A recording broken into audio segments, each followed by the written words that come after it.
Back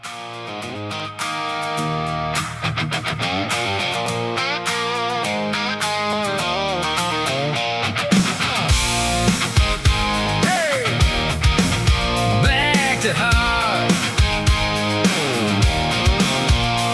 Sun still rising on a worn-out town, paint peeling off them old brick signs. Folks work hard, keep their heads down, trying to hold on to better times. Used to leave your door unlocked at night. Now everybody's got a camera on. Still got faith if we get it right, we can fix what's gone wrong. Ain't about talk, ain't about show.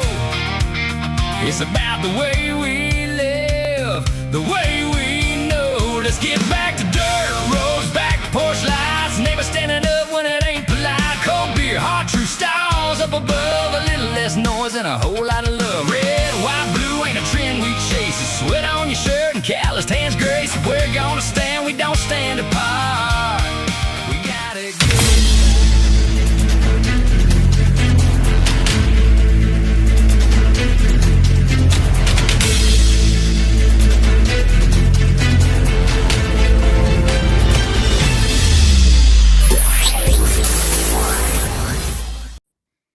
Good evening, everybody, and welcome into Apex News Above the Noise live from the Yak Shack at Creekside Studios. I am Kyle Thompson. And I'm Craig Blanton. Craig, big Monday. A lot of stuff happened over the weekend. You and I have been talking a lot over the weekend as well, and we're going to start at home tonight because there was a lot of stuff that happened on Saturday down at Fancy Farm. Saturday was the 146th Fancy Farm picnic in Graves County, and it produced two huge stories, both of which you and I talked about. First is real news with a long shelf life, and we'll get into that. And the second one deals with the governor's absence, but his tweeting that he enjoyed doing later on in the day. Then we are going to essentially jump right into the John Cornyn and Tillis issues that have come out now. It sounds like we have a nomination for AG that will go on for a committee vote tomorrow. Will likely be passed along and go from there. We'll have to see. There's fine print. We'll show it to you. Then we're going to talk about Iran again, where on Saturday night, the president called off what he described as the biggest attack since World War II, said a deal was imminent and negotiations would start today. And where this morning Iran said flatly there are no negotiations. And in fact, somebody in Iran said that. Oil moved 6% on the disagreement. Then Gaza, where on Friday we gave you three things to watch, and all three moved over the weekend. Plus, 6 Saudi supertankers just turned around and started sailing around Africa. That's no bueno. And the Fauci contempt vote is Wednesday, and we will wrap it up with sports here in the Bluegrass State. But before we get into tonight's show, welcome into Apex News Above the Noise. If this is your first time, we built this show so that you can have all the news and facts without all the spin. And so you sound a little bit smarter and feel like you can talk about some of the subjects across the world by listening to a couple of goofballs like us. If tonight gives you something to think about, hit that subscribe button. Make sure that you click like and also share this for anybody else that needs to be above the noise. Make sure you hit that notification bell so that you can always be notified before we are about to go live. And before you start, Yep. Let's just go on and get this question out of the way. Where was Ned Galrine? No public announcement, nothing given for why he wasn't at Fancy Farm. I guess he just chose to go and didn't bother to tell anybody. There's no information out there because I've checked. I checked over the weekend and just checked again, and there's no official statement from his campaign. Hey, if you have a campaign strategy and it has worked up to this point, Joe Biden. You go directly to the basement and you stay there, right? Yeah. So thanks for asking the question. If anybody else got any absolutely. questions, throw them at us. Absolutely. We are going to start at home, where Saturday was the 146th annual St. Jerome Fancy Farm Picnic in Graves County, far western Kentucky, a town of a few hundred people that once a year becomes the center of political gravity in this state. For anybody watching from outside Kentucky, this is a barbecue fundraiser for a Catholic parish that has been running since 1880. The church prepares something like 19,000 pounds of pork and mutton. And at 2 o'clock under the pavilion, Kentucky politicians, usually in the blazing heat of August, take a microphone and insult each other while a crowd of Republicans and Democrats seated in opposing sections heckle them without mercy. That is not a bug. That is the entire tradition. That's it. Yeah. And we've got All some fun. of this. We've All got fun. some of the zingers from this weekend. We'll watch right now. Everybody look. Charles Booker's here again. Man, you are a glutton for punishment. Rand Paul stood on the stage this year. He had a lot of courage. He was too afraid to face me last time. He sent his wife to do his dirty work. Ooh, that's Every election comes me. down to two things: a winner and Charles Booker. And as you've already seen, Charles Booker is here today and well on his way to his third consecutive statewide election loss. Ouch. We're going to replace Mitch McConnell by retiring his puppet in Andy Barr.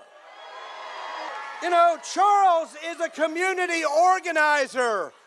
Newsflash, that's not a job. Poor old Jamie Comer, he went from losing to criminals in Kentucky to protecting them in D.C. Our housing didn't crisis is understand so that bad, even the Kentucky Democratic Party is homeless. I guess she's talking about the fact that Bevin now has a warrant out for him or something. So that's the guess. criminal that he lost to. You got to. And- That's a stretch. And Well, then that's a the other stretch. one about Democrat being homeless is they sold their state party headquarters. They don't have a state party They headquarters don't right have a now. home in No. in Kentucky because they And- sold their party headquarters that's located in Frankfurt. And essentially, it's was essentially located. condemned. It's not even in good enough Right. shape that anybody could buy it. So Right. At least you've got the lieutenant governor here. And I worked. I tried to come up with an insult for her, but for the life of me, I can't remember her name. Ooh, that's a good one. that's good. Charles Booker, my man, I'm going to save you some time and gas money. Nobody in West Kentucky is buying that socialist bullcrap you're selling. This is Andy Barr country. Andy Barr is a weak version of Mitch McConnell and a bootleg version of Donald Trump. Can we please have a moment of silence for Amy McGrath? Michael Adams' speech is going to be all the proof we need that he was always picked last on the playground. Charles and the socialists say they want to tax the rich, but they consider rich anyone who owns a pair of socks that match. And Rocky, See, since after 40 long years you are no longer on the government teat, I'm worried you will starve to death. So I walked into a bourbon bar and you know announced, what? You know what Comer did right there? He took up a collection for Rocky. That was sweet of him. Yeah, a socialist drinker. I only drink when someone else is picking up the tab. Now, Kentucky, one thing we hate more than bullies is cowards. The U.S. Senate race is going to be a doozy between Andy Barr and a guy who never passed the bar. Oh, You got the House, the Senate, and the White House. What has that done for you? They've delivered nothing. No wonder they can't figure out what bathroom to use. so those were just the highlights that we had there. The rules are that you take it and you give it back in person in front of people who did not come to be polite. Supposedly. Until you don't do that, and we'll talk about others who did that. WKYT's Dave Baker served as master of ceremonies this year. Political chairman Stephen Elder noted that picking a nonpartisan MC is how they keep both parties treated fairly. 9 Republicans spoke: Senator Rand Paul, Congressman James Comer, and Andy Barr, State Senator Jason Howell, State Representative Kim Holloway, Attorney General Russell Coleman, Ag Commissioner Jonathan Schell, Auditor Allison Ball, who you saw in there as well, and Treasurer Mark Metcalf, plus Secretary of State Michael Adams. 3 Democrats spoke: Lieutenant Governor Jacqueline Coleman, John Drew Williams, and U.S. Senate nominee Charles Booker. Who's John Drew Williams anyway? I have no idea, but notably absent was one who didn't speak. Yeah, who? Rocky Atkins? No. No. Who was absent? And Governor Beshear was absent. Yeah. Notably, Governor Beshear was absent. Right. And that was noted by everyone, and they turned all of their ire, a lot of their ire, on the governor as well. Kentucky Party candidate Chris Campbell spoke as well. 2 seats were the draw, the U.S. Senate race this November to replace Mitch McConnell, and the governor's race in 2027. Craig, for folks who are outside of Kentucky and may not know the chaos that goes on with Fancy Farm, 9 Republicans and only 3 Democrats on that stage tells you something about this state all by itself. Before we get to what got said, and you saw some of it right there, Yeah. what does Fancy Farm still do that a debate or a rally can't at this point? Well, the best thing about it is, best thing is it's a fundraiser, and they raise a ton of money. The other is that it's Kentucky tradition. It's maybe the last event like this across the country. So it's cool to see it. They get tens of thousands of people there, but it puts politicians together to lightheartedly, supposedly, throw zingers at each other. I thought it was kind of boring, kind of like the White House Correspondents' Dinner. It was. I mean, it was really weak this year, and they had a couple of good, funny moments. I think Governor Beshear, I know we'll talk about those later. He got off some good zingers, but they were after the fact, and there was They were, and a lot there. of people didn't see him. It would have made a big So difference. it was, it was not. But the thing that I saw after was Dr. Stephen Voss, the political director or whatever it's called, political science director at UK. Yep. He just flat out said Fancy Farm doesn't matter. Well, it does matter. Maybe the political side doesn't matter to him, but the event, it does, because it is a charity. And he said that really the only good thing that comes out of it is these politicians making mistakes. It'll get on the news, but they're not there to talk policy. What does that tell you then, that the head of one of the head of political sciences department of the University of Kentucky says that a 140-year tradition doesn't matter, and that the only good thing that can come out of it is that people make mistakes?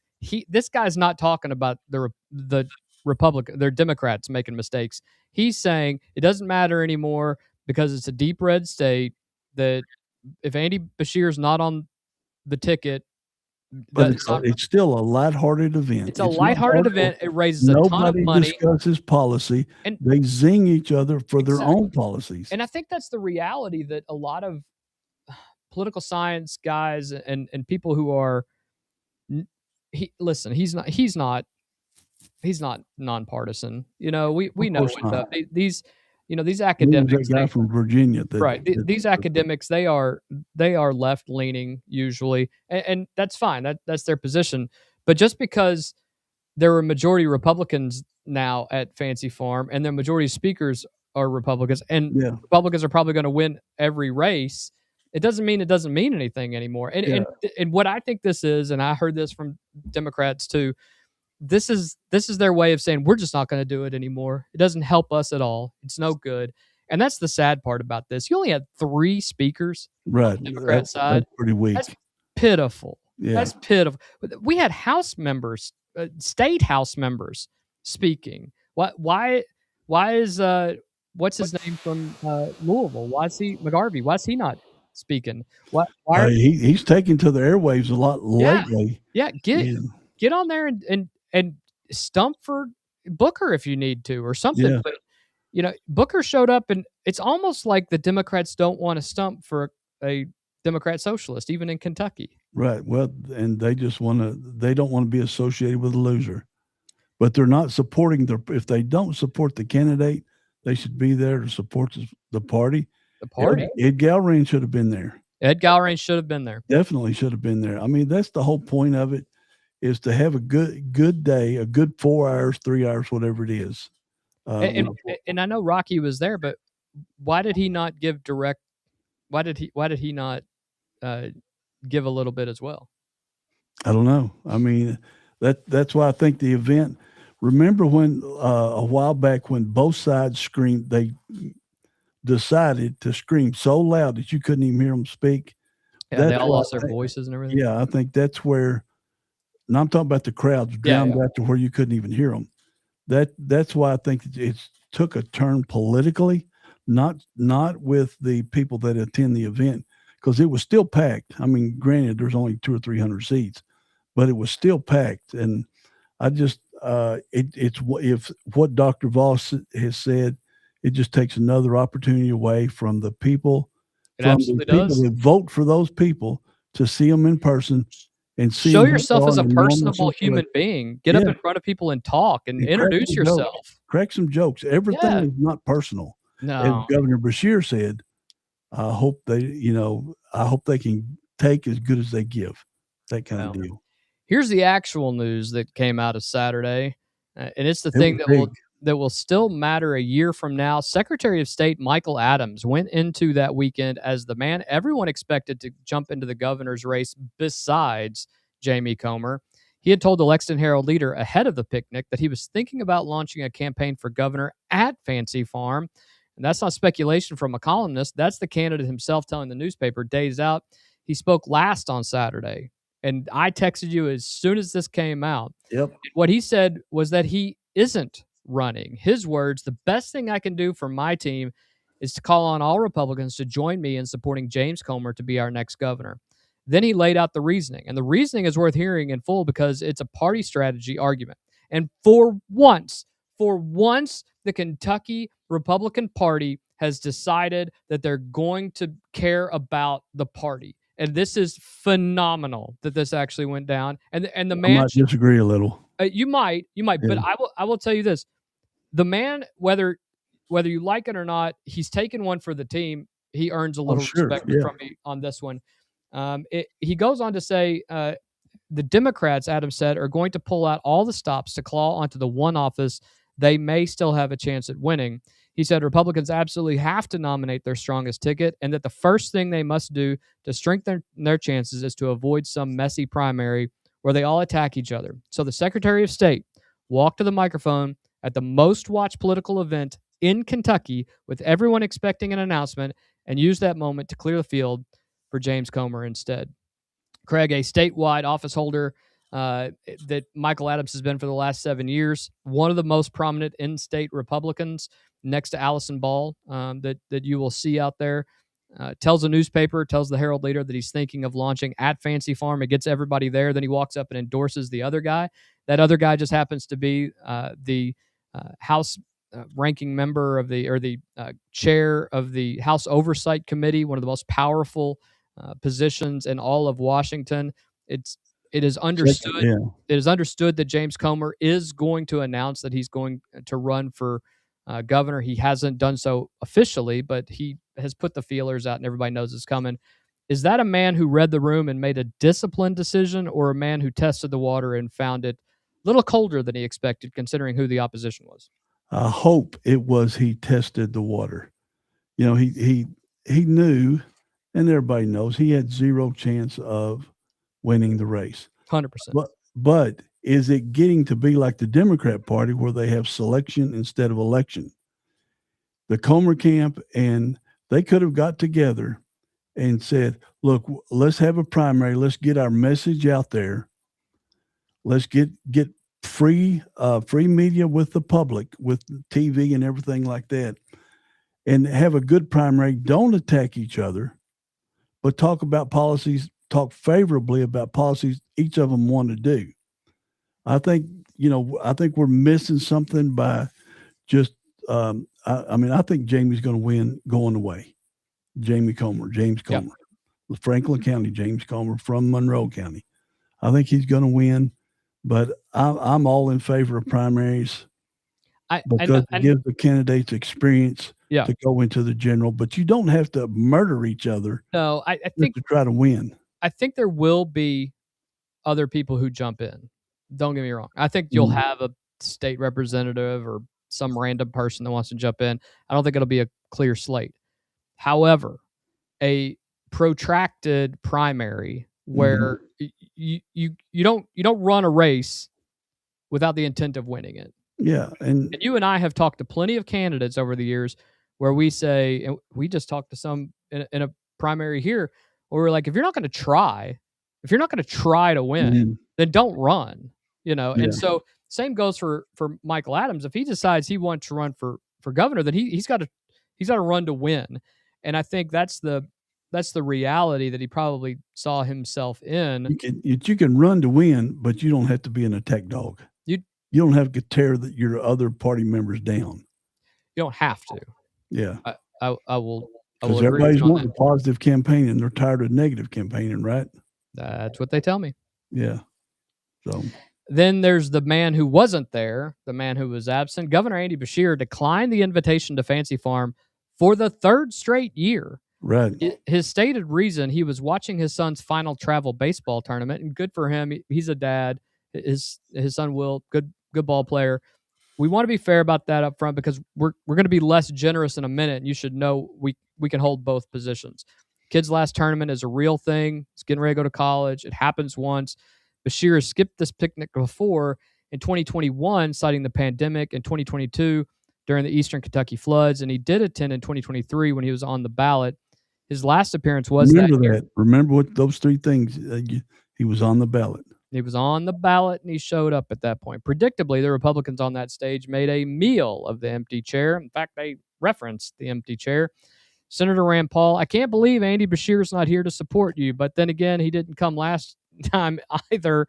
Paul went after the record, too, pointing to the legislature limiting the governor's emergency powers after COVID and overriding his vetoes and landing on this. If Andy Beshear is remembered, it will be for being neutered at every turn by the Republican legislature. He also said Beshear was busy running for higher office and that with any luck, he might be the next Pete Buttigieg. A resume, Paul said, of no accomplishments and an infinite amount of borrowing from the accomplishments of others. Youch. Congressman Andy Barr took his turn.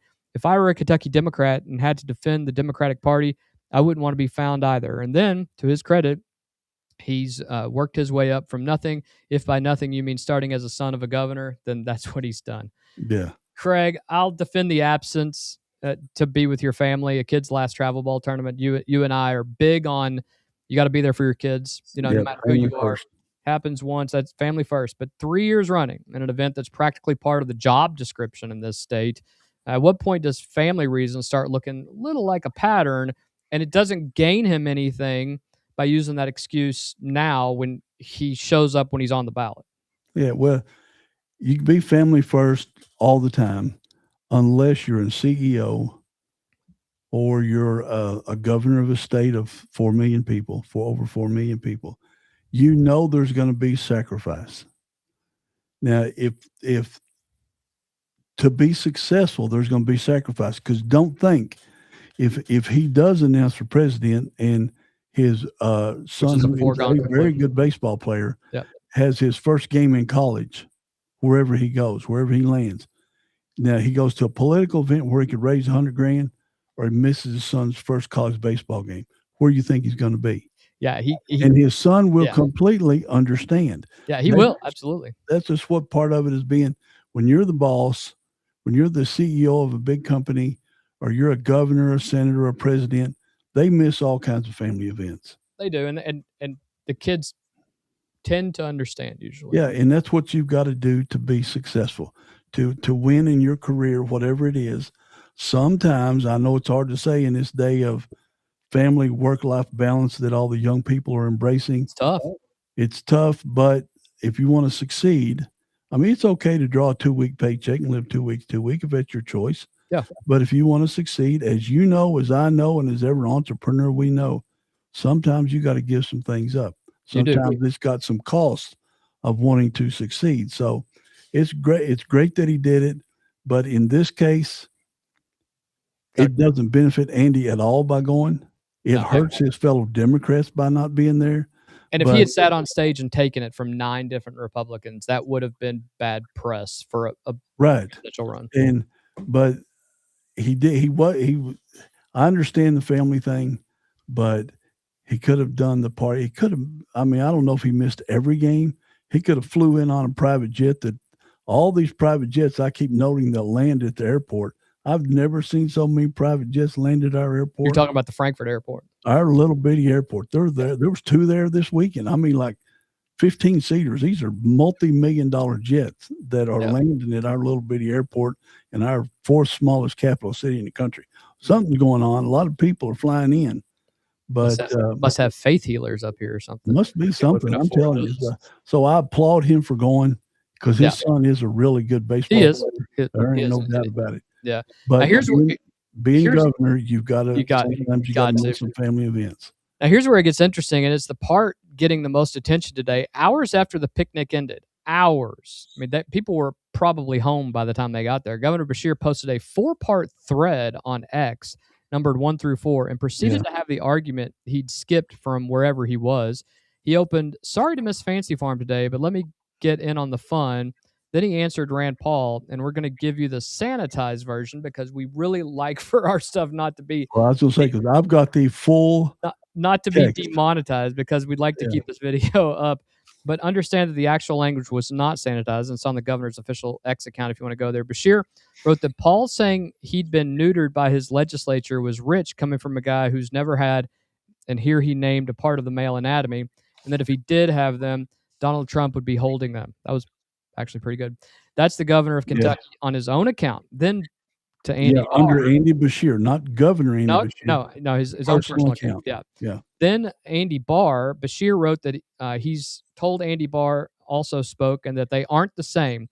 Same first name, he said, same hometown, same high school, Henry Clay High School. I checked it out. Yeah. I don't run racist ads. And then, yes, Steve's my dad, but Trump's his daddy. Then he pivoted to Mitch McConnell. That's pretty funny. Zinger. Would have been funnier if he had done it on stage. Then he pivoted to Mitch McConnell. Funny how the Republicans are all mad I missed one political event to watch my son play baseball, but no outrage that Mitch McConnell has been nowhere to be seen for 50 days. And he closed by saying, Fancy Farm is a great Kentucky tradition, and it's all in good fun. I can take it. I hope they can too. I don't think the question is that anybody can take it. That last line is one that I reread a couple times. He writes that about a sitting United States senator's anatomy, then signs off with, I can take it. Hope they can too. Is that a guy who got in on the fun or a guy who wanted to fight without the crowd in front of him? I think it's both. Okay. He wanted to throw his zingers out. He knew, because social media is where it's at. Any campaign that's not all over social media is missing a great opportunity. But he didn't want to do that and take it, like you said earlier, from the 9 Republicans that were on stage. He didn't want to take the zingers that they would throw. He sure did not. Yeah. So, and they would have, I don't know. I didn't think the zingers were that good this year. I agree. There's some. Yeah. And the delivery is pretty bad from some pretty stiff guys. If you and that ladies, could be, you know it could be it too, but it just wasn't as funny as usual. But and Andy Beshear, I don't know if he could be funny because he's always, he seems pretty stiff. Yeah. But he is just Andy, as he said, it's Andy. It's Andy. Hey, Jen says she has an idea about why everybody's flying into Frankfurt. Why is that? She says they're flying here to come to Target. Oh, this is going on. Maybe. Hell, I don't know. It's the biggest in the Commonwealth.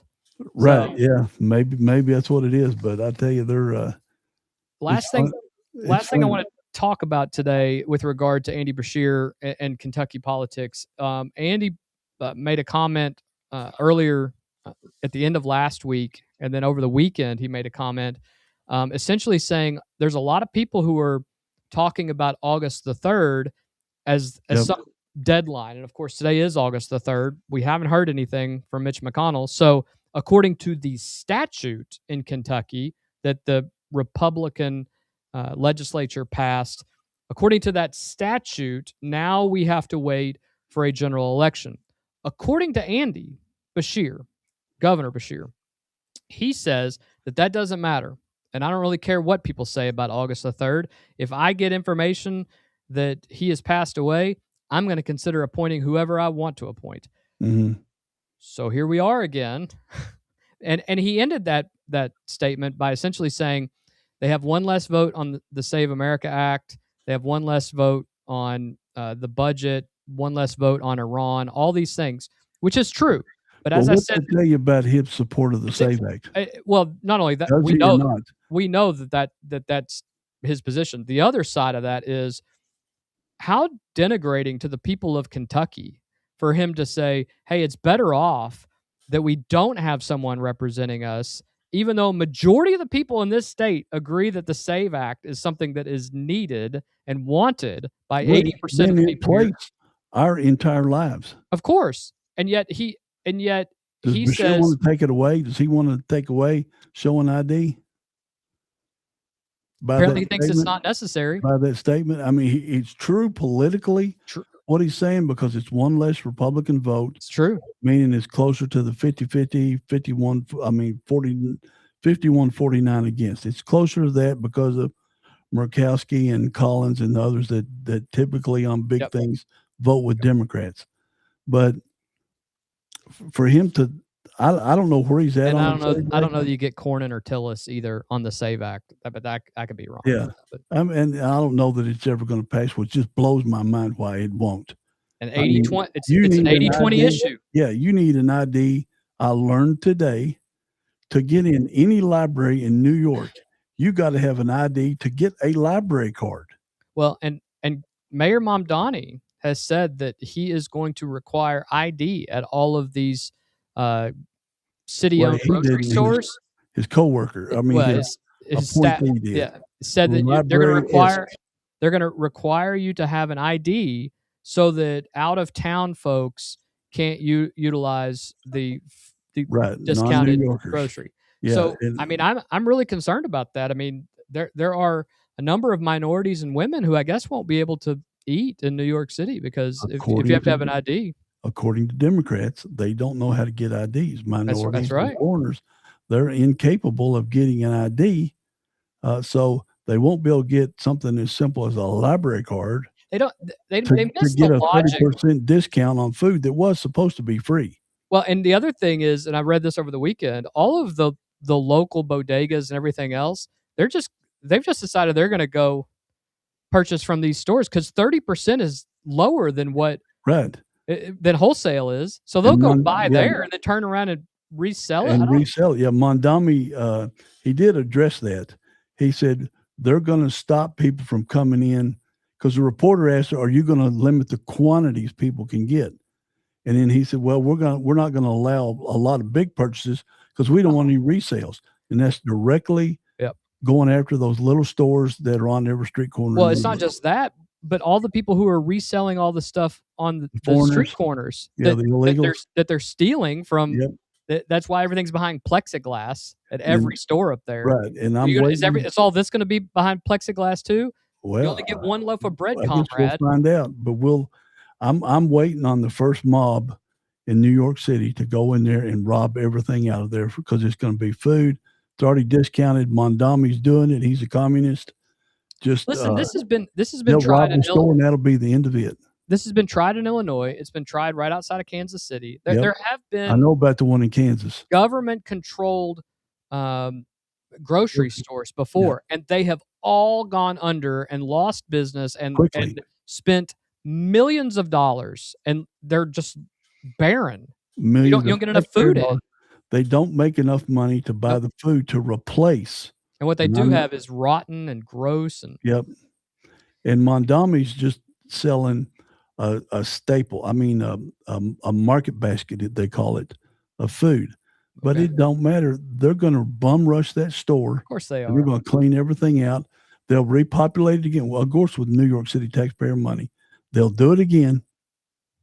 That's why they run out of your that's dollars. Why Walmart's, not QVC's, the various drugstores, CVS, there you go. CVS and others are barren in some of our larger cities because they're tired of getting raided. Yeah, and they're leaving. Yeah, even in northern Kentucky, you go to some of these hardware stores, you can't buy nothing because you have to get a salesperson, if you can find one, to open a case. Yeah, good luck. We went to Menards and I couldn't buy nothing in northern Kentucky without getting somebody. And they said it's because people come across from Ohio and they steal us blind. I said, how do you walk out of here with a circular saw?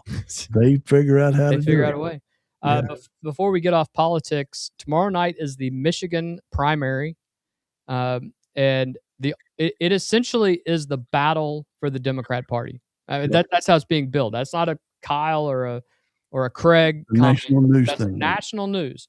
The heart of the Republican Party. And right now, Abdul El-Sayed is a 98.2% chance of winning under Polymarket. And Kalshi's the exact same way. Yep. And those are the ones that we trust because people are putting their money towards it. So it looks like Abdul El-Sayed is going to win the Democrat nomination for Senate out of Michigan, which then he will face off against Mike Rogers, former House member, and it may determine, it could determine the swing of power. I don't think it will. I think the Senate is a lost cause for the Democrats. Yeah. But it could make it a lot closer, a lot tighter. And El Said, while he has never come out and said, I'm a Democrat socialist, look who has endorsed him. Look, we'll go from 2016 to 2020. Yeah. And he was. Yeah. But now all of a sudden he must be mainstream. He's conveniently changed. But all of the people who are supporting him are the Squad and Mamdani and all of the Bernie, all of the Democrat socialists. And then those representing Haley Stevens, who is his competition, are all of your, middle of the road. Democrat, including Governor Whitmer, Gretchen Whitmer. Who she's supporting Haley Stevens. Right. So, I listed all of them. There's quite a few U.S. reps and senators, but you'll notice they're all Squad members. They're all DSA people, or they're all far left wing. Former House member Cori Bush is supporting her. And what's funny is that list started out as 4 people. Yeah. Now it's grown to quite a large list. And then you got the incoming that will probably win their various races. The 3 in New York, the one in St. Louis, one in Denver. I don't know that Cori Bush wins. I'd bet a Coke she would. That she will. Well, she's going up against a fellow Democrat. But she's called him every name in the book. Well, that's par for the course for her. Yeah, but the DSA is making a lot of inroads, and we'll have, because everybody likes to announce it first woman for this, first minority for this. Well, we're going to get first socialist for this. DSA supported U.S. senator who's also the first Muslim to win a race for the U.S. Senate. So keep that in mind. Buckle up, Michigan. We'll keep an eye on that. Rocky spoke there, fellas. I know. We said Rocky spoke. We said Rocky was there. I didn't have any stuff from Rocky. Did he speak? Okay, but I apologize. Our friend Will Rhodes. I thought I said he spoke. I apologize, Will. You're absolutely. If he spoke, he spoke. But Will said he was there. Okay, cool. Was it hot, Will? I guarantee you it was. Doesn't matter what the temperature is. It gets really hot when everybody starts talking about everybody. Anyway. Late Sunday night, Acting Attorney General Todd Blanche posted 2 documents on X. The first is a signed order rescinding his own order from May 18th, the one that established the Anti-Weaponization Fund. The language is about as unambiguous as government paper gets. The May 18th order, it says, is rescinded and shall have no force or effect. And then this line, this order establishes beyond any doubt that there is no fund. Blanche framed it as a formalizing in writing what he had already told the Judiciary Committee back in June, that the fund would not move forward. He noted that no members were ever appointed to direct it, no funds were transferred, no process for receiving claims was ever established, and no claims were paid. Second document addresses the other half of the fight, the settlement of the president's lawsuit against the IRS, which had shielded him, members of his family, and his companies from tax audits. This one clarifies that those protections apply only retroactively, only to claims that were already open when the settlement was signed, and only to the named plaintiffs. And critically, they do not protect the president from examination of future tax filings. Blanche's own statement said his team had met with senators over the past several weeks, addressed outstanding questions, and enjoyed good faith discussions. Craig, that's the exact thing that we talked about on Friday. Yep. That Cornyn said he needed in writing, signed on the record. 2 weeks ago, the Justice Department was in Cornyn's words, stonewalling him. Sunday night, they gave him the document that he wanted, something that you and I said on Friday, just give whatever Cornyn and Tillis want. This is not a fight we want to have right now. Yeah, well, and they do what the Senate does. They negotiated. They negotiate with the House. They negotiate with themselves. They negotiate with the president at the White House. I don't see anything wrong with what they did. They'll spin it that way, that somebody caved or something like that. But I don't think nobody caved. I think they just did the right thing. They negotiated. Department of Justice said, okay, now nobody profits. Nobody gets a nickel. And all the Trump President, Eric, Don Jr., and the Trump Corporation Company, whatever it's called, Trump Enterprises, they get an apology from the IRS, an official apology. That's the only thing they get. Nobody gets a nickel. I guess that $1.8 billion just disappears. I couldn't find where it's in a fund anywhere or it would be dispersed. Sounds like it's just going to be sitting in an escrow account until or it's not even January 1st, 2020, January 2029 or something. Or it was never populated in the first place. They just Right. never handed it over. I don't know how that part works, but the system worked like it's designed to work. And now we just move on. Yeah. This morning, the two senators answered in a joint statement. Cornyn and Tillis said they were pleased that the Justice Department had issued a formal order terminating the anti-weaponization fund. They said the department has acknowledged in a binding written order that the audit settlement is limited to the plaintiffs. They laid out what they'd been after from the start, a written document constraining the scope of audit protection to the parties of the settlement and legally ending the fund. They thanked Blanche and his staff for working with them, and they said they look forward to voting to advance his nomination out of the Senate Judiciary Committee soon. That vote is tomorrow. That's about as soon as it gets, and I think they're going to try to skip out of town after that. We'll see what happens with any votes over the next 24 hours. Republicans hold a 12-10 edge on that committee, so with Cornyn and Tillis on board, Todd Blanche's nomination advances, and the man who served as the president's personal defense attorney, just stating what he was. Yeah, just stating the facts like we do. Yeah, becomes in all likelihood the confirmed Attorney General of the United States, the second under Trump 2, if you will. Yeah, because it just needs a majority. Yeah, Trump 2 elected Not a 60. Boogaloo. Right. Yeah. Now let's be precise about what just happened here, though, because there are two stories being told about it tonight, and only one of them is accurate. This was not two senators caving. Cornyn and Tillis asked for a specific thing. They held the line for 2 weeks. They absorbed public attacks from Trump and others, and that's heavy enough. The president of the United States throwing barbs at you, who said their political careers had been ended by his action and floated leaving the nomination in limbo until they were gone. And then they got the document that they asked for, and they took the deal.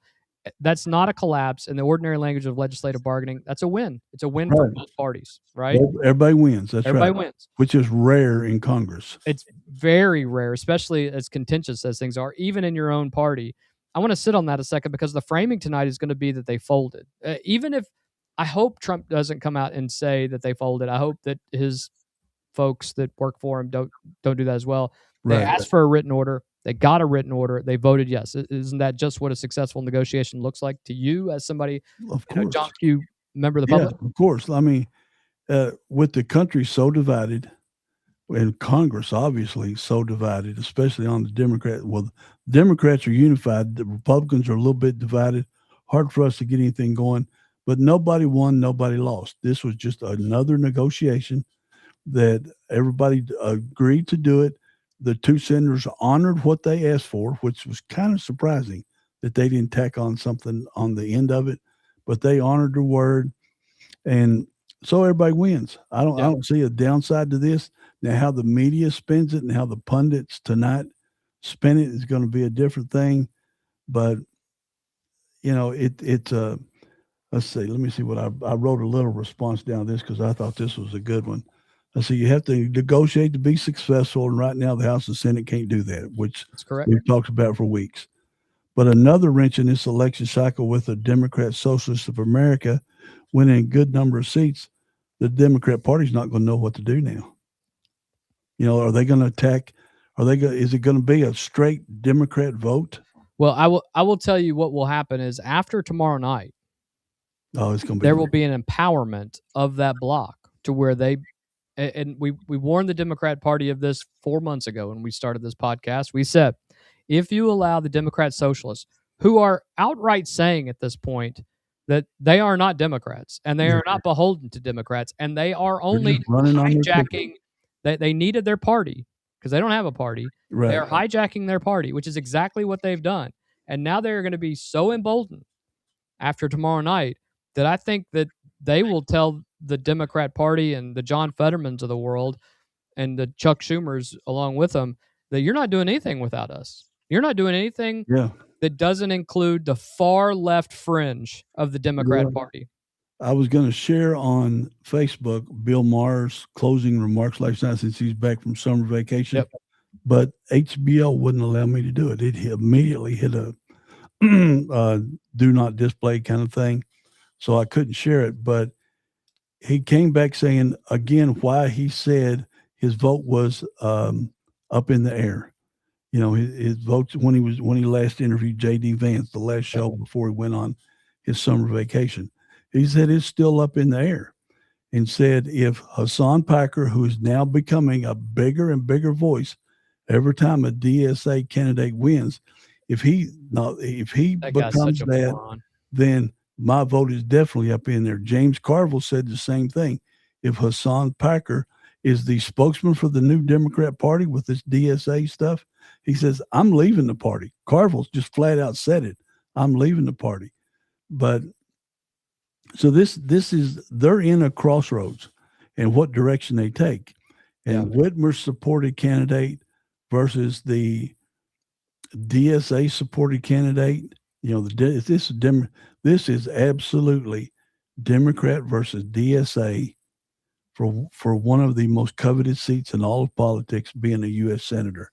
This is going to show what's going on. Is Mondami supports him, Bernie Sanders supports him, AOC supports him. This is going to see what direction the Democrat Party goes from this point forward. No, I agree. But again, what happens tomorrow? And all indications are that Abdul El Sayed is he's going to win. To win that nomination. Yeah. I fully expect Wednesday that you will have press conferences. You will have essentially them saying, we're here to stay. Thank you for your party. All this other stuff. They're not even hiding it anymore, Craig. No, they're publicly saying it. Yeah. At their conference they just had. Yeah. We are not Democrats. Yeah. But we're using the Democrat Party and we're going to take it over. Now the part that almost nobody is going to tell you tonight, and it comes from Axios, and it matters. And Axios is not far right by any stretch. They're liberal. They're left wing. Sunday's order rescinds the order Blanche signed in May that implemented the fund. It does not rescind the provision of the underlying settlement that requires the Attorney General to create the fund. Those are two different documents. The settlement is a contract between the government and the plaintiffs, the president, members of his family, and the Trump organization. And the terms of that settlement can only be changed by written agreement between both sides. Sunday's order was signed by Todd Blanche. It was not signed by Trump. It was not signed by his sons. It was not signed by anybody with the Trump organization. So the obligation that sits inside the settlement is on its face still sitting there. And this is not a hypothetical concern that we invented. At his own confirmation hearing on July 15th, Todd Blanche acknowledged that the settlement is enforceable and that the president's lawyers could try to enforce it or claim the Justice Department had breached the agreement by refusing to operate the fund. There's one more piece. That second document, the one clarifying the audit protections, NPR reports it was unsigned. And ABC reports that some legal experts and some supporters of the fund on the president's own side are already questioning whether Sunday's paperwork actually precludes payouts at all. But let me be clear.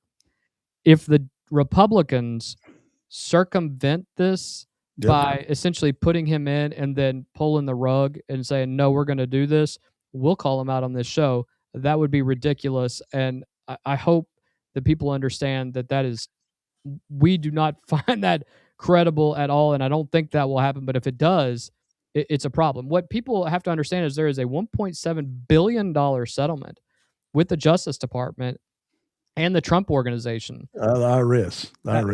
The IRS. And because of that, they had to settle this matter. And that settlement, part of that settlement was it didn't go to the Trump administration or the Trump people themselves, the Trumps. It actually went to create this fund to help others who may have. So that's where this kind of sits. I think it'll be a moot point, though. I don't think they'll end up using it. Well, it's a lawyer question, so it's beyond me. But from everything I've read, it's over because even though Don Jr., Eric, and President Trump didn't sign it, the DOJ has to administer it. They have now said it's done. Yeah, they will not. So even if they don't sign it, or if somebody comes up with some kind of lawsuit or something, there's nobody there to administer the funds. I don't know, like I said earlier, I don't know if it's even been a bank account or something has been populated or money held aside, because I wondered if the Trump family would get this because the IRS, an IRS employee, a rogue anti-Trumper, leaked out the president's taxpayer information, which you cannot do.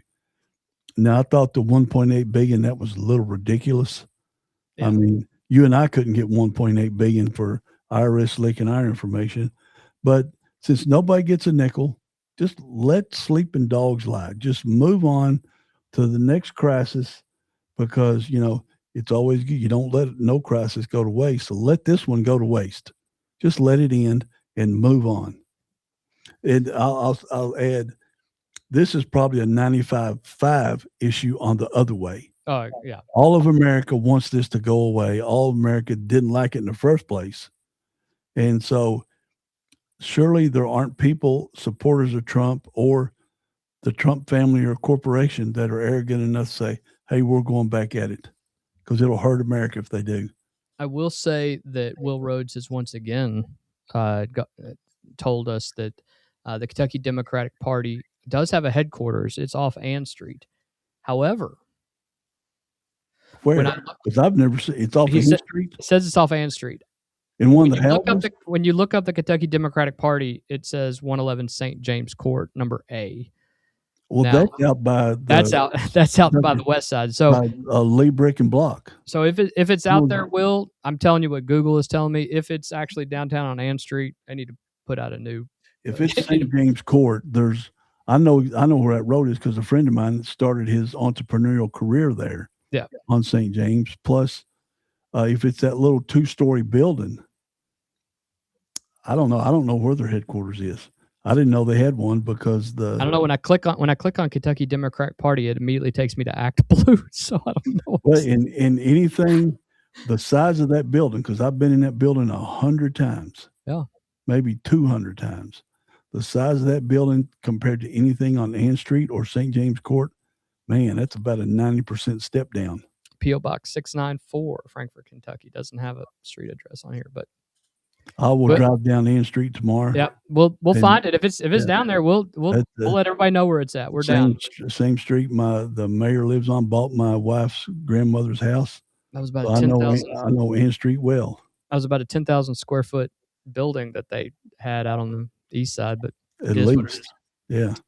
Let's get out of that aspect of politics. Saturday night, President Trump announced he was calling off a planned military strike on Iran.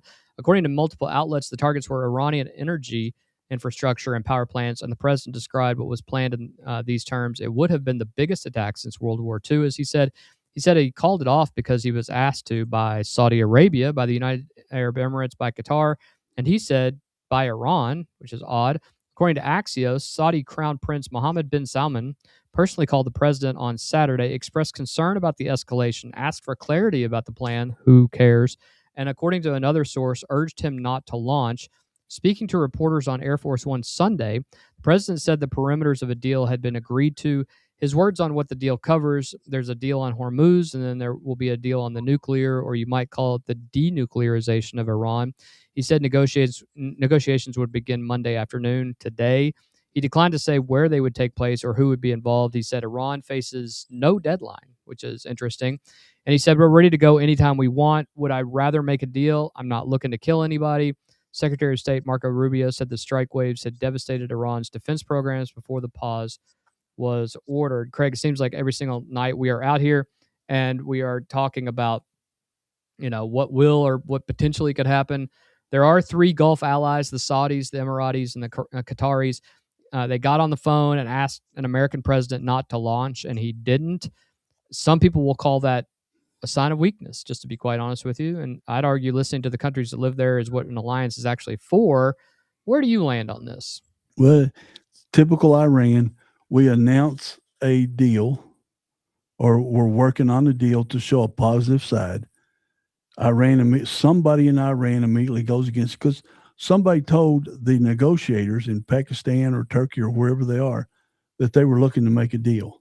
Then somebody else in Iran, somebody in Iran says they're willing to make a deal. Then another faction in Iran says, not in a million years is it going to happen. Yeah. So who do you believe? I think this is the 5th time that Trump has said, we're not going to bomb because we're in negotiations. The previous 4, of course, the next day Iran starts attacking ships or attacking our military bases in the other Arab countries. And so we're essentially there now. Yeah. Patterns happen. It's way beyond a coincidence. So these are Iranian patterns. They've lied forever and ever. They lie to everybody. So it's part of what they do. But when you got Saudi, Qatar, and UAE asking you to stop to further the negotiations, go All ahead. countries that have had bombs dropped on them, by the way. And if Iran did have a missile that could reach the U.S. or U.S. territory, or they do terrorist attacks inside the country, then Katie bar the door, boys. It's all on now, regardless of what happens in the Arab countries. And probably we would then get Saudi Arabia, Qatar, and the UAE to join us along with Israel. And of course, the UN and NATO. But that's the thing, though, is I don't ever foresee the Saudis ever doing anything where Israel is involved at all. Well, but Saudi, it won't be if they hit us. Yeah, it won't be. I agree. It'll be us, and then it's the Saudi Arabia is they're one of them Sunni, the other Shia, so they don't like each other, and they've been at war for forever and a day. So, but if Iran hits us, and we talked about it's done. We talked about hits any part of us. We talked about those false flag operations that we need to look for, like the sinking of the Lusitania, which brought us into World War I. Yep. But then this morning came Iran's foreign ministry spokesman. I'm not even going to try to pronounce that dude's name. There's way too many vowels and not enough consonants. Told reporters, quote, "We currently do not have any negotiations with America." He said Iran has no plans to host any foreign delegation or send negotiators abroad in the coming days. Iran, and to me, fine. All right. You want to negotiate? Then that means that everything's off the table. Back on. Yeah, war's back on, buddy. Yeah. Game on. Iran's position is that its only talks are with Oman about establishing a temporary safe route for vessels through the Strait of Hormuz. Baloney. The foreign minister says those Oman discussions are in their final stages, and Iran's foreign ministry added a pointed clarification that the Oman talks have no bearing on whether the strait is, in their words, open or closed. Iran's defense minister said the country was neither surprised nor passive and remains on alert. And the Iranian armed forces went further. They called the president's claim that Iran asked the United States to halt its strikes a lie. So we have two governments describing the same weekend in incompatible terms. The American position is that a deal is imminent, that Iran asked for the pause and the talks began today. The Iranian position is that there are no talks with America, that they asked for nothing, and that the only negotiation underway is with Oman about the shipping lanes. Somebody's wrong. So this is what I say. Let the bombing begin. If you want us to stop bombing, you go on Iranian state television, pipe it in through YouTube if you want to, and beg for mercy. Otherwise, the bombings will commence until attitudes change. I think that's the only option at this point. It's it. I mean, you announce a deal to negotiate to further the negotiations, but you don't know who's talking, who's leading in Iran. Is it the IRGC? Is it the people they, use their purple finger to elect? Who knows? Right. But it's just it's almost to the point of it's not even worth discussing. Just go in and bomb the hell out of them. That's why I say if we're going to play this game where you say one thing behind closed doors and you say another thing to the people, we're not going to play that game anymore. Yeah, like you make somebody say it out in the open. So continue the bombing until that happens. Yeah. I think that's the only logical thing. Nobody wants anybody to die. That is not the purpose of this. We need a resolution to this conflict, and the real resolution to this conflict is if the people of Iran are able to govern themselves outside of a theocracy, and a brutal theocracy at that. And I think that would change the world if Iran was that's what secular state like it was in the 70s. Yeah, that's what people forget. Every president, I think, since George Bush 41, post Ronald Reagan, including Reagan. Including Reagan. And every presidential candidate on the Democrat side and the Republican side, there's plenty of videos we could play. We could have them ready for tomorrow. This says Iran is not going to get a nuclear bomb, or we're going to bomb the crap out of them, Hillary Clinton said numerous times. All the presidential candidates, all these sitting presidents said Iran's not going to get the bomb. But only one of them took action.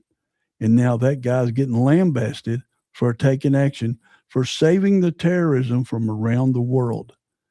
So who's to say that the amount of terrorists CNN embedded in Iran, with Democrats attacking Trump administration for what they all wanted to do or said they would do, that just tells Iran America screwed up, is split down the middle. Yeah.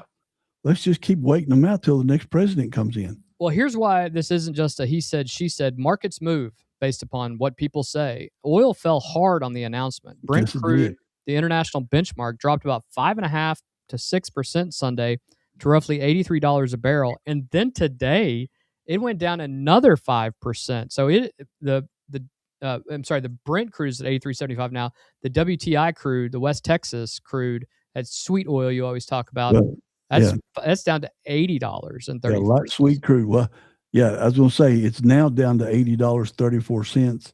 Yep. And the Brent, the world price is $83.63. So it's down a lot.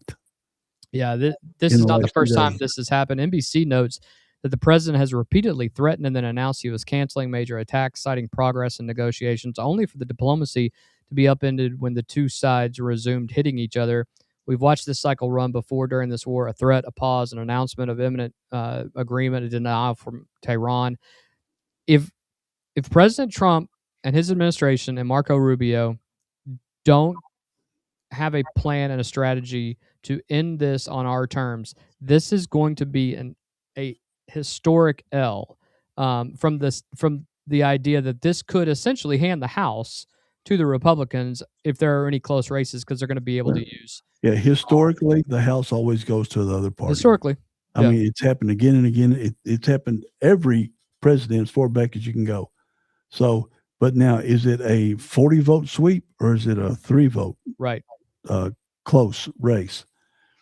But if, Trump said, and that's what was going to lead to this weekend's bombs, if Iran hits another tanker, then we're going to take out your infrastructure, your power facilities and your roads and your bridges.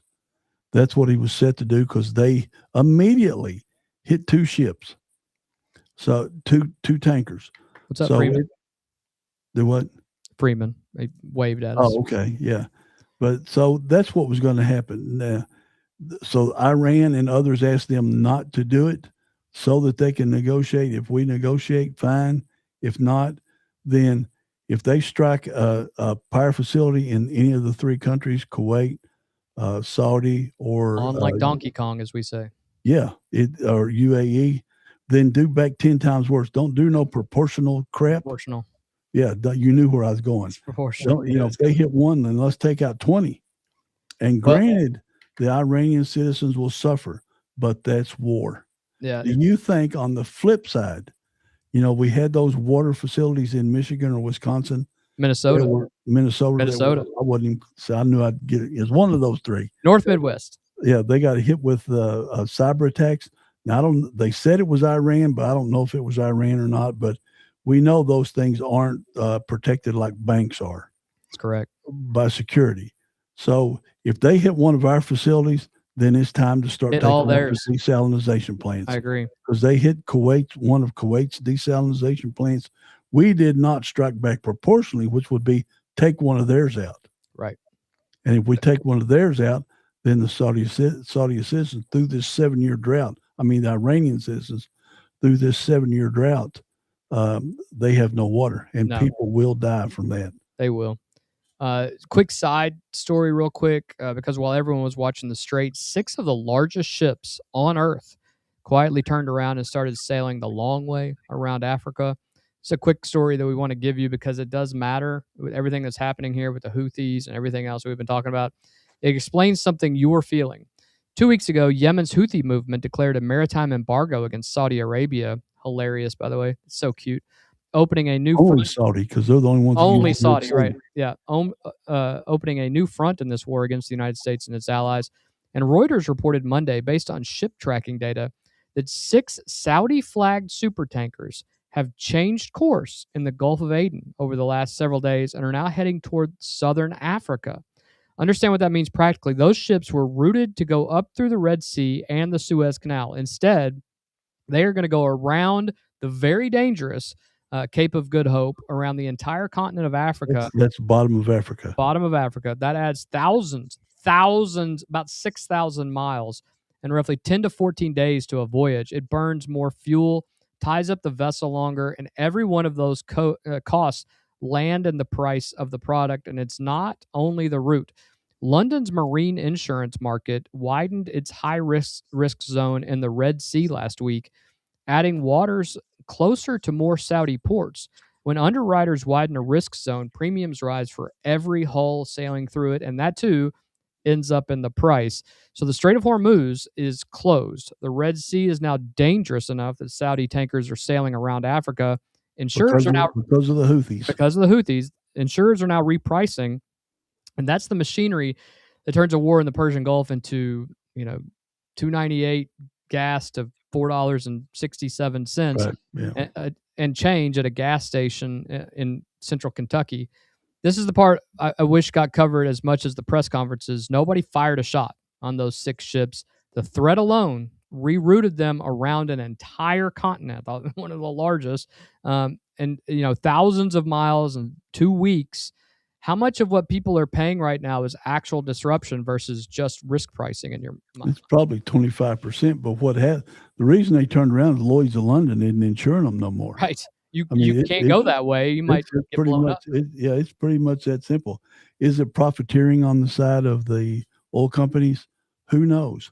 Because we don't know how many millions it adds per tanker in time and fuel costs to go around that. Plus, that's where the biggest crop of great white sharks are, in the roughest seas.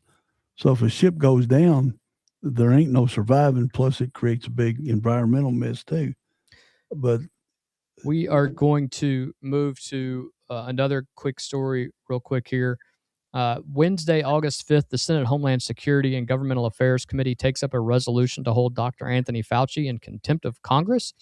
As of this weekend, the text of that resolution had not been publicly released. Senator Rand Paul said on CBS on Sunday that if the panel approves it, the resolution goes to the Department of Justice with a recommendation to prosecute. He's essentially skipping a step and moving directly to the DOJ. And he signaled that procedural move worth understanding because it's the part most people will miss. Ordinarily, a contempt resolution comes from committee to the full chamber for a floor vote and then to the Justice Department. Paul has indicated, Senator Rand Paul, junior senator from Kentucky, he has indicated he intends to send the referral directly to the DOJ. His reasoning, in his words, often contempt messages go from committee to the floor, but he doesn't think there's any rule that says it has to. And if it goes to the floor, you know what's going to happen at the floor. Right. Nothing. Absolutely nothing will happen. That is a real question. It's a legal question, and we're not going to pretend to resolve it for you.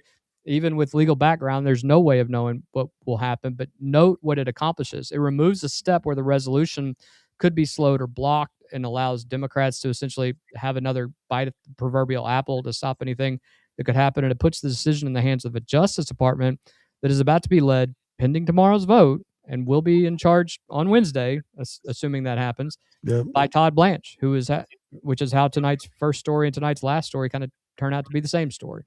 Your thoughts on skipping the full floor and going straight to the DOJ by Senator Paul? Well, you could sarcastically say it's because Fauci's 85 years old and they don't want to waste the time. But he's a very healthy 85-year-old. He still takes walks with his wives and, stuff like that. And still has good brain activity. He can focus thoughts and all that kind of stuff. But just... You can say you're picking on an 85-year-old man, which is some of the other side are saying. But in reality, you're stopping this from happening again. He's a well-meaning elderly gentleman with a poor memory. Isn't that what they said about President Biden? That's what they said about Biden. But Fauci is eons smarter. Oh, he's still sharp. And he is still sharp for an almost 85-year-old man. Yeah. And in good health, can walk. But this will stop the future. Maybe it'll stop gain of function research outright. I hope so. At least by the United States. Now, there may be other countries. Well, we know there are other countries who are doing it, but we need to stop that. Cenk Uygur and his podcast. Anna Kasparian. Did you see that? They're wound up. Both of them are. Yeah. These are saying this is biological weapons, which I've been saying. I don't recall if you were agreeing, but I've been saying This is biological weapon testing Yeah. to see how fast they could get this across the planet. And Cenk Uygur and Anna Kasparian from I can't remember the show because I don't watch it that much. the but I Young do- Turks. It's called the Young Turks. Yeah. They both on Friday lost it. I mean, they are Literally. hot. I mean, Yeah. they are mad about the whole thing, and they are not right leaning by any stretch of the imagination. Not even They- close. Yeah, they essentially both said we were lied to. So now it's got we're to move forward to stop it from happening in the future because we were lied to, and all you got to do is look at his diary and the 100 some odd pages that Rand Paul brought forth And to quit- see and everything. Quit saying Trump was in charge.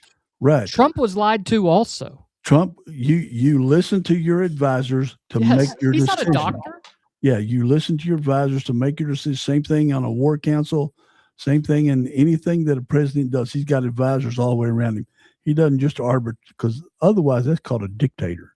That's right. Right. You want somebody to ask for. If you want them That's to exactly just, what they say he is, but yet he's asking advisors, and then when he Right. asks the advisor, And he feels like we were lied to. So it goes back to you know they keep running these things. You got to trust the science. Well, you can't trust the science if you can't trust the scientists. I agree. So I wholeheartedly agree. his diary proves all along the 6 foot thing was made up. If you're vaccinated once, you're cured. And I showed you last week, I've got vaccinated 3 times. And the 4th one only had a life cycle, I think, of only 10 days. So I said, screw it, I'm done. But there are so many things in his diary that are the 180-degree opposite of what he was saying publicly. Well, and now If your top scientists are lying to the president that he's got to make his decision off the information he's getting from them, you can't hold the president or anybody, Obama, Biden, or I'm not holding Biden account for it. I'm holding Anthony Fauci at account for it. And the things now that you watch over the weekend, some people posted some montages of him saying, you know, essentially, you know, you'll get off your BS, you know, once we start, you know, putting you out of jobs and putting you out of work and making it financially hard for you. That's authoritarian and that's scary. And that's exactly what happened. The military. 3.5 million small businesses went away. Yep. And that's your economy. Your small businesses are your economy. 60% of it. Yeah, it's sad. We've talked about a lot of really tough things today. Let's get into something a little more fun and something we can at least enjoy before we close out today. Good? Yep. Okay, let's go.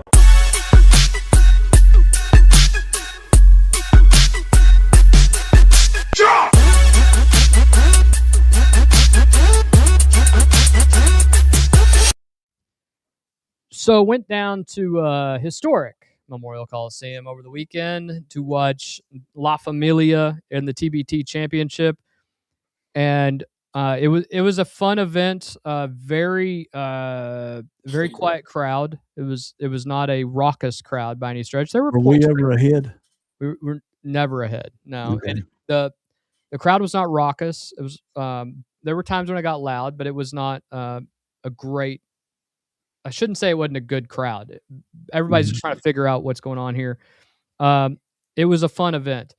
They couldn't hit a free throw to save their life. I think. Well, how about that? Because that's what I was going to say. How many did they miss? Because I couldn't get UK stats. 16 of 31 is what they hit.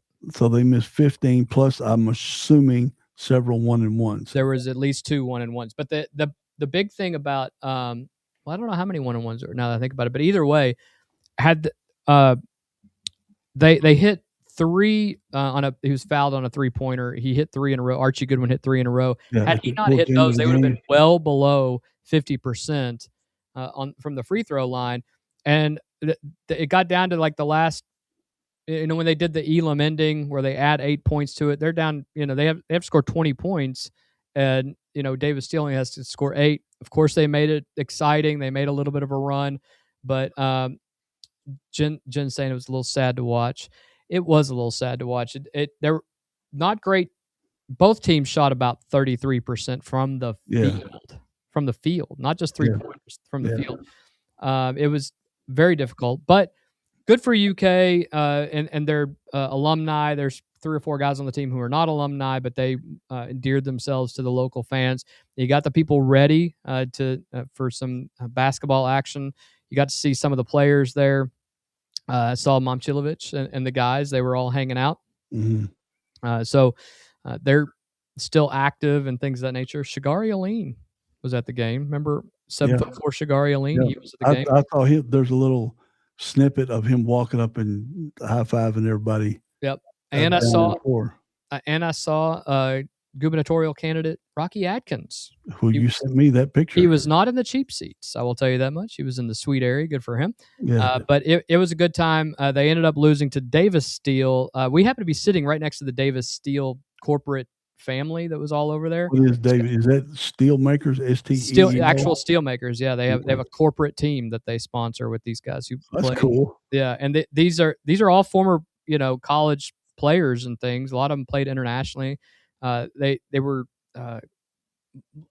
panned widely over the last few years for being one of the worst teams in this tournament, and then they've slowly become better and better, and then they finally won it. This is their money first time does for you. Yeah, so good for them. The thing on the socials, because I was at I think I told you I was at my youngest grandson's first birthday party. So once I got there, I was just kind of watching the stats and looking at social media, and everybody was talking. I clipped some. Everybody was talking about how many free throws we missed. It was brutal. It's hard to watch. I saw Andrew Harrison missed at least 6 free throws. Andrew Harrison, who was money. Buddy Rogers asked if he was that bad a free throw shooter in college. No, he was not. He was dead money in college. Yeah, him and his brother. So it was. Well, I was watching it, and that's the bad news over the weekend. Mm-hmm. But then something else happened on Friday afternoon that we knew was the potential coming down the pike, and now it did happen, and we got to get into it because it does affect Kentucky basketball. Friday afternoon, Judge Charlotte Sweeney of the U.S. District Court of Colorado granted a class-wide preliminary injunction against the NCAA and blew up college basketball's offseason in the process.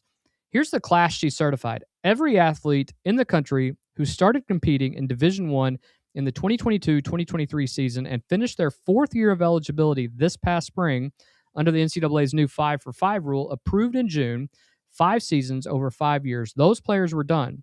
Sweeney ordered the NCAA to create a blanket waiver, giving all of them another year.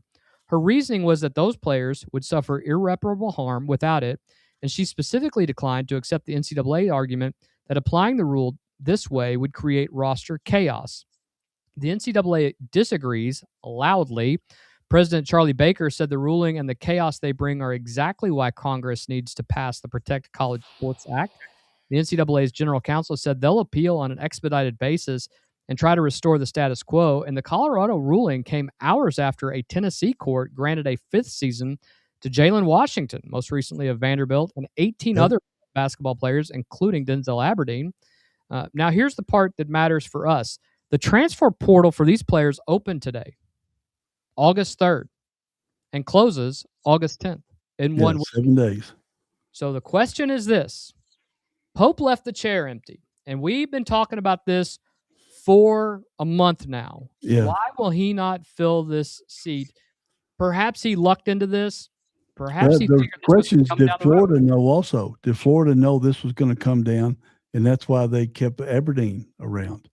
It's entirely possible. So maybe Pope knew also, like you said, maybe. The reason Kentucky fans should be paying very close attention, Mark Pope added 9 new players this offseason. He has, by his own description, liked this roster since June, and he has deliberately not filled the 15th and final scholarship. His words in July, and we covered this, I love our roster right now. I like the way the pieces fit. I like the versatility of our guys, but we have a spot open. He left it there. And then we're definitely holding this spot to see if there's something that can make us better. But I like this group right now, because you got to say that. You got to say, I like this group right now. Oh, yeah. But read that again with Friday's ruling in front of you, though. Pope saw this coming, just like you said. Yeah, the lawsuits had been piling up. And Tennessee Cam said he's going to be ready for game 1. Of course. We still got a 15th opening. Tennessee, North Carolina, Georgia, Colorado, and California all have lawsuits that have been filed over the last few days or last few weeks. Everybody in the sport knew there was a real chance a court was going to spring a class of fifth-year seniors loose in the middle of summer. Most programs filled their roster anyway, Craig. Kentucky sat on a scholarship and waited. That is either patience or it's luck. And either way, Kentucky is one of the very, very few high-profile programs walking into this 1 week window with a chair to offer and the money to fill it, Craig. Yeah, mention the guy, or you want me to mention him? Well, there's a couple of them. There's three guys. Keyshawn Johnson, though. I like him. Yeah, and Keyshawn Hall. Hall. Yeah, him. Yeah. He's coming in like a 19.3 point average, 7 rebounds, something like that. This guy would be a get. You add 20 points to our already potent offense. 112 points or something stupid. I mean, my goodness, we would be there. Now we got to start thinking, is there enough basketballs on the court? Well, let me tell you about, for those of you who don't this guy's remember a shooter. Keyshawn Hall, this would be his 5th school in 5 years, which some people say is a red flag. This is last year he's got anyway, so might as well use it. 3 names matter to Kentucky. Keyshawn Hall, former Auburn wing, and he's already through the door. He was granted a preliminary injunction before Friday's class ruling even landed. Yeah. Last season, he averaged, you're going to love this, 19.3 points and 7.1 rebounds a game in the SEC against this same schedule, against these same teams. And here's a detail Kentucky fans will enjoy. So those are real points. Points. Not coming from cleanup Division points. 3, 19 No. game. This is a big body stud, 6'7" guy. That's why I like this guy. Yeah. Mark Pope, this is something you guys will enjoy. Mark Pope last season compared Keyshawn Hall to Paul Pierce. That's the comparison the head coach reached for unprompted about a guy who might now be available. And Pierce is one of the best last-minute scorers of all time in NBA history. Second name, Jackson Kohler, the Michigan State forward, 6'10", 245, all Big Ten honorable mention, 12.5 points and 8.9 rebounds a game, 3rd best rebounder in the entire Big Ten behind those studs at Michigan. And his 312 total boards ranked top 25 nationally. He shot 50% from the floor, and that is the part that changes his fit, 38.9% from 3 on 4.3 attempts a I don't game. want a big shooting threes with our. I'm just saying he can shoot 40%. That's fine. Yeah. He went undrafted in June and played summer league with the Utah Jazz. John Rothstein reports Kentucky, Kansas, and BYU have all expressed interest. However, today it sounds like BYU and Kentucky are the only names that are. Why are we battling BYU all of a sudden? Well, I don't know if he's Mormon or not. He could be Mormon. I don't know. Where's LSU in this? Do they have a team yet? Well, that's the other thing is that when I was talking to my guys, they were like, they have all the money. They'll offer these guys $10 million a piece. By the way, LSU only has 4 guys on the roster. Yeah, where's 4 LSU signed guys on the roster. They're going to be able to fill it out now, maybe. I mean, I guess, but I mean, there's only so many guys here, but it's wild. The third name is one that you may remember from SEC talk as well. Mark Mitchell, 2 years at Duke, 2 years at Missouri, 6'9", 230, second team All SEC last season, third team the year before, the second player in Missouri history to earn All SEC honors twice, 18.3 points per game, 5.2 rebounds, and 3.6 assists, a big man passer on 54.7% shooting, which was 3rd in the SEC. He led Missouri in scoring, rebounding, and assists in the same season. He entered the portal Friday night as well. Here's what gets me about all 3. This is the 15th roster spot, the last chair, the one you fill with a walk-on some years, just some kid you're going to bring in and put him on the roster. And the guys available for it averaged 19, 12, and 18 points at the highest level of this sport in the SEC at the Big Ten, the 2 toughest. What does it do to a locker room in August when your last addition is immediately one of your best players? Well, they got to fit in first. They do. They got to fit in, and they got to be able to score against Division I teams and good Division I team players, and which Kohler and Hall did. So we can't lose the. I kind of leaning towards Hall. I don't want the middle guy, whoever, the center. We're good there. Jackson Kohler. Yeah, we don't need another center, and we don't need a center that shoots 3-pointers because we're going to run under the basket a lot of plays this year. Well, you may be right, but any of these guys, these three guys makes Kentucky, and this is people saying, well, Ryan Hampton might reclassify. Don't matter now. Don't matter now because these are dudes. Yeah, these are grown men. These are starters. Yeah, these are starters that are going to come in. We were going like as Frank.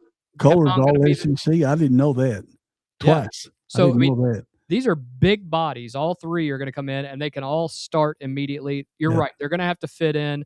I'm sure Pope and those guys, they're analytics guys, so they're looking at, maybe the fact that, the kid from Auburn, he had a lot, the fact that this would be his fifth school in 5 years. I don't care. I agree. I don't disagree. It would be fun to have them. That's my take. At the same time, you got to get one of these three. You got to get. Now, listen, I have some people who have sent me messages today, and they're like, "Hey, even if the NCAA appeals this, the NCAA is going to say, well, unless you enter the portal ahead of this ruling, previously, the original portal, like Aberdeen did, then it doesn't count, and you're going to have to go back to your original team." I don't think that happens at all. Right? Yeah, I've seen that. I've seen that also. I don't think that's I don't think that's a real possibility now. Because heck, if you're fourth year, how can you go in the portal because you ain't got a fifth? Right. You didn't know you had the opportunity. So at this point, you got to figure out that that's exactly what is. It's exactly what you have to avoid is the chaos. Now people will say, well, this is chaos. You're right, but some of these programs. Exciting that have to go back to, they don't have any seats left. So like Michigan State, they don't have any openings, right? Yeah. So this kid can't go back and play at Michigan State. But it's exciting. It's right before college basketball starts, then they throw this on us, which is totally out of the blue. This is the last time you're going to have chaos like this. I'm telling you, in the fall they are going to pass the Congress Saves America, sports or whatever they want to call it these days.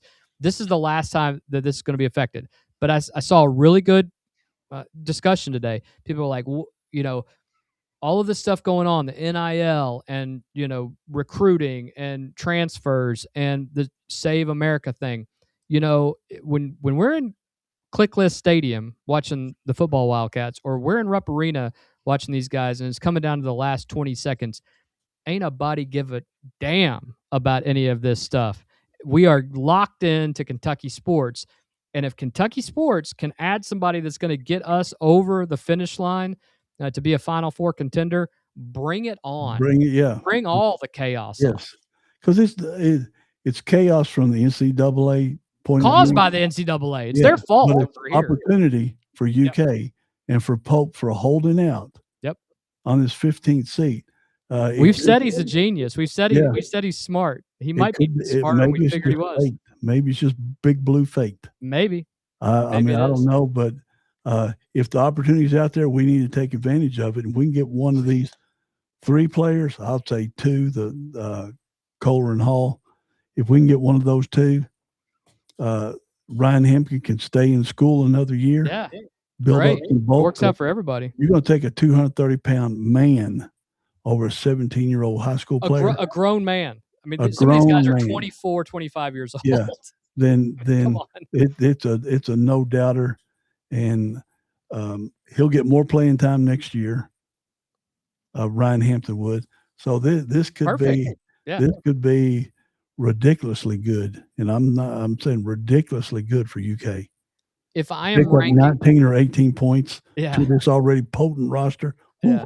If I'm ranking by ceiling, like, who has the highest ceiling with this team that we have, it's Hall. 19 a game in the conference. Mm-hmm. And your own head coach compared him to Paul Pierce out loud before he was even potentially coming here. That's the guy who wins you a game in March that you had no business winning. That he puts just a ugly 16 points, 9 rebounds up or something like that. I think the second guy is probably Mitchell for me. He's the most complete basketball player of the three. 18, 5, and 4 on 55% shooting all over the floor.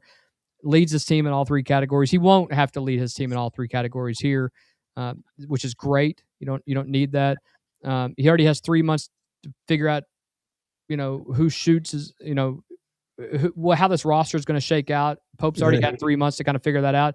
Now he's got to he's kind of got three guys on the board, and computer game kind of thing. Like, who are we moving here? Remember the competition they had this week? Yeah, on the 3-point shooting, 80%. All three of them shot over 80%, and that's with that Cam Williams in there. I mean, and what's his face from Harlan? He's bulked up. He lifted a lot of weights this winter. So it's going to be, Trent Noah. It's going to be something else, and this would be, as George said, well, that for sure. Yeah, who wouldn't? But George has got the right one. This would put icing on the cake with another stud player. Totally agree, George. I think if but it's a fit. You perhaps the 19-point, 18-point guy looks great on paper, but he's been to 5 teams in 5 years. Why is that? Is there something in the locker room that he doesn't like? Does he add anything to the school? Does he? I mean, I know some people don't care about that, but at Kentucky, tradition matters, things like that. Yep. We had some chaos in the locker room last year, whether all of we heard was true or not. There was something going on there. It's the last thing Pope wants right now.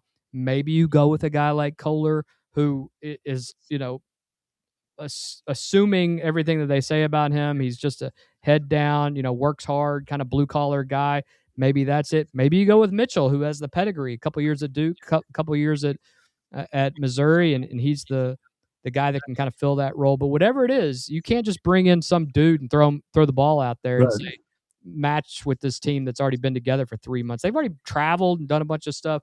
So you need to kind of figure those things out. I will say that it sounds like from what I was reading earlier the other day, or actually today, that Hall has already started following some of the assistant coaches on the University of Kentucky team. Yeah, on their social media. And one last thing, he played on 4 teams, or this will be his 4th team. He's adapted to each one, and he's adapted to come into Auburn and score 19.3 points a game. So it might be that this guy can put his own game into whichever team he's playing on too. It can't be saying, well, he's going to come in and try to be the man. He's had to adapt to each team to overcome whatever his problems were and still scored 19 points a game in the SEC. That's pretty good on his side. It is. And the flip side of that is, whoever you get, they need to understand that they may not be the man. Right. You're coming into a program where you have Malachi Moreno, who is considered, and Momcilovic. Those are the keystone. Now, are you going to add to that and be dominant like in Michigan, gelled like they did last year when you add it, Yaxel Lindenborg and those guys that all played together? Maybe it works, but you better be talking to some coaches, some former teammates, some ex-girlfriends, whatever you need to do to get to these guys' pass. You better figure out what makes them tick. And if he has to be the man, then that won't fit into a group that already has some dedicated studs that are going. Those are the leaders. Now, can you earn your way into that role? Absolutely. They may find that he, the old man, the unk as they call him, is the one who has the has. Or the he could see it another way.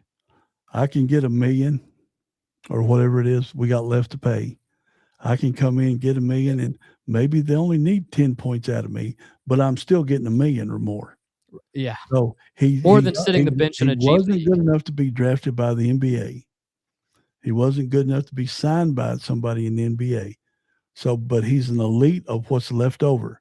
He's got to understand that and say, hey, man, here's an opportunity for me to earn some life-changing money, play on the most storied basketball team in the country, and still get out there and contribute, maybe only play 10 minutes a game. But if he comes in and he's shooting 60% and Pope has to play him because he earned the minutes, then that's even better. But the fifth-year guy, these guys are coming back. A lot of them's coming back for the money. But I don't think there's going to be that many coming back, or they would already been drafted in the NBA. I think this is a select group of people who will match this, and Probably then only an even 10. smaller group of schools that can afford these guys. Right. Probably only 10 or something, but that'll make a real difference on the team. George says Pope needs to roll the dice on the Auburn player. His job is on the line, and he gives us two positions. He can fill ball handler and scoring week. Yep. I don't disagree with you, and I'll just go ahead and say what people aren't saying out loud. It gives Cam and Frank more time to get healthy, if they need the time to get healthy. Need it. Yeah, but it adds another wing shooter to us that we don't get hurt when Monsilovich or Cam has got to take a off break. The floor, right? We're not our second guys coming in are not going to hurt the team a lick, and that's got to be scary to the rest of the SEC. Had a lot of memories over the last couple days watching Willie Cauley-Stein of that 2015 team with the platoon players and things of that nature. I don't think you'll ever see that again. I don't think you'll see the first team and second team platoon. But you got 15 guys who can all ball on this team. And I'll say that even the guys we don't, Braden Hawthorne, Zion Hawthorne, who obviously Zion's not going to play this year, but Braden Hawthorne, kid from Ohio. You got a bunch of kids out here who can still play, and you don't have to worry about drop off. And I think that's the key. Let's see, what's his name here? I always forget his name. Reese Potter. I always forget Reese. Sorry, Reese. He's still healing. Yeah. It might cost him some minutes, but it could allow him to bulk up for next year. Maybe this pushes some guys to, suck it up. Harder. Work harder. Yeah. You got to work hard to win, and you got to give some things up, like we said earlier. If you're going to succeed, there's some things you can't do that you would normally do. Right. Because you want to be a winner, and in this case, you want to get minutes. Competition is the best thing for a team internally. Yep. You don't want distractions and infighting, but competition is great. Kind of like the Dodgers. They could have two different teams and still win the World Series.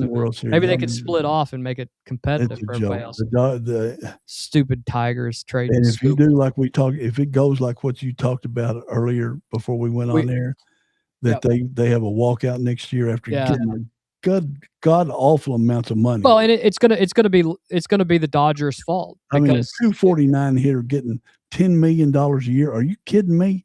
Well, and some of these guys that I sent you from the Dodgers, they're going to be paid through like 2049. Which is fine. I understand the math and everything else, but right now, their luxury tax payment is more money than 16 teams' entire rosters in the major leagues. Isn't that crazy? Their luxury tax bill of $150 million. That's their bill. That bill is more than the entire payroll of 16 teams. Yes. And of course, the Cincinnati's and Detroit's you mentioned. How can Cincinnati and Detroit and they can't compete? Minnesota's compete. Money. Yeah, they can't compete to win, but their owners, they'll get their cut of that $150 million. Bays and all that, of course.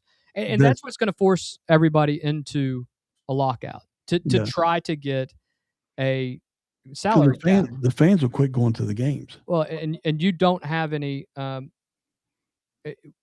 without having any guarantee of your team being competitive. Why would you spend $100 a ticket, which is essentially what it is now, per person, to go to a Reds game? Yeah, exactly. If they got no shot of it, I'm not paying $100 to go watch the Dodgers play. I'll just watch them on TV any day of the week. I'm not going to pay to go to Red Stadium and see them. So if they got no shot, the team will fold. The fans will. I know that. The fans. I call it Clickless Stadium. So I mean, we have everything we call it instead of Kroger Field. Kroger Field. But if the fans got no reason to get no hope of going, that's why you see UK is full with 20-some thousand. Always got hope every game, but then you go to a Missouri game and there's 6,000 people there.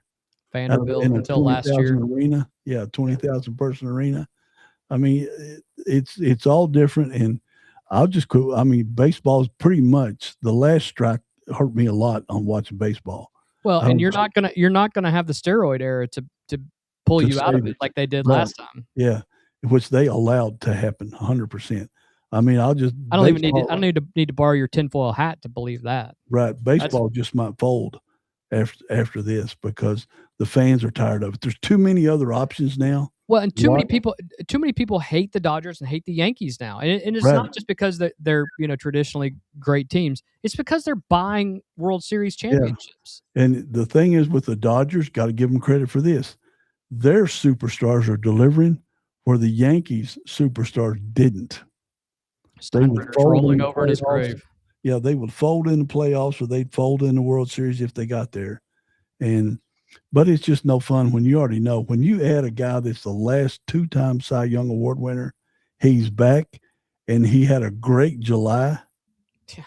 I mean, hey, you don't have to convince me. I've been heartbroken all weekend about it. While the Tigers are continuing, they swept the Athletics this weekend, and they gave away their best player. They're only 2.5 games out of the wild card. They gave away their best pitcher.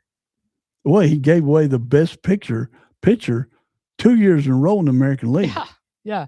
And might as well go ahead and get Paul Skeens from Pittsburgh. Yeah, I was going to say, if it's Paul Skeens or him, who's the best pitcher in all of baseball. Yeah. So, anyway. Well, I know that if they walk out next year and then the following year, will I know who Paul Skeens are?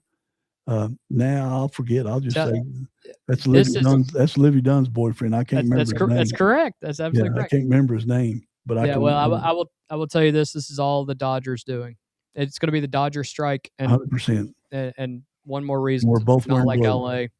Yeah, is what it is. I mean, Magic Johnson, he's making, I guess, for his minority ownership, they're all making money somehow. Somehow they got to pay out $150 million out. It's wild. Anything before we get out of here?